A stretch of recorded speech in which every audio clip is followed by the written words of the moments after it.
If you're driving an old car, or if your car doesn't have a rear view camera, there's an interesting solution that you can try, which is a rear view monitor that is placed inside the rear view mirror. However, when I turn on the car and I try to reverse, check this out.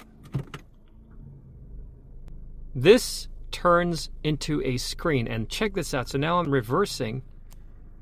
It's very nice.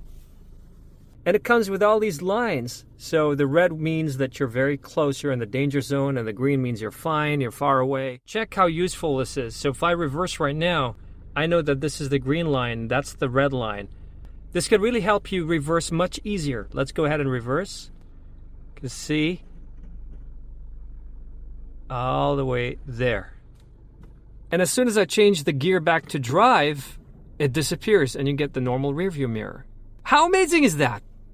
However, I noticed there's a significant amount of glare coming from bright lights. Let me show you what I mean. So if I reverse, check this out. So there's significant glare coming from bright lights like headlights or street lights, which may affect the clarity of the display at night. So you can see here, the brightness from the lights creates a blinding effect right there, making it harder to see the surroundings clearly on the screen. However, I still don't think that this is a deal breaker. It's excellent to have this thing in the car. I mean, check this out. Look at this thing. I didn't have a rear view camera, and now I have one. I think I'd still go with this. It's a sacrifice I'm willing to make. And maybe this is not just with this camera. I'm not sure if this problem can be found with high-end systems. Let me show you how the camera looks like from the outside. And you can see that it's all clean. There are no wires. Let me turn on the lights. There are no wires, nothing that uses your USB charger. So this is already charging my phone. So it's very clean. All the wiring, as you can see, goes through here, all the way here, and all the way through the back. And I highly recommend that you let a professional mechanic do that for you, or a professional body shop, because otherwise it's going to be very difficult to install yourself. It took the guy more than an hour to install this thing, and I think it's absolutely worth it. It costs about $100. Let me show you how the camera looks like. This is the rear view camera securely mounted on the back of the vehicle. You can see that it's positioned right underneath the Nissan emblem.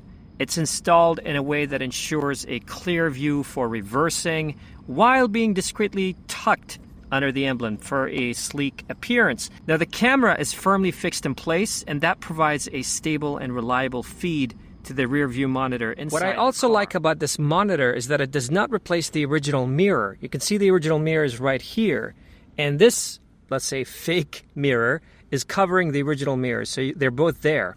And the cable management goes all the way here, inside, and it's all hidden inside here. So let me show you how that looks like.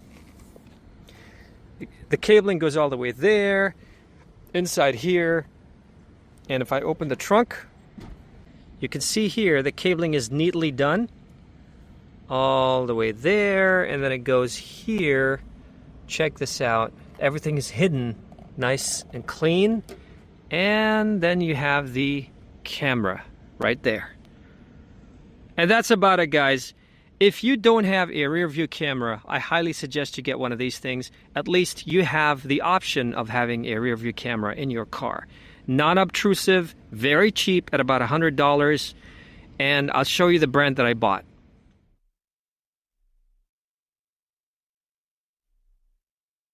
Thank you guys for watching this video. If you like this video, give it a like, and if you really like this video, subscribe to my channel and hit that notification bell icon to get more quality videos in the future. Share and subscribe, and have a great day.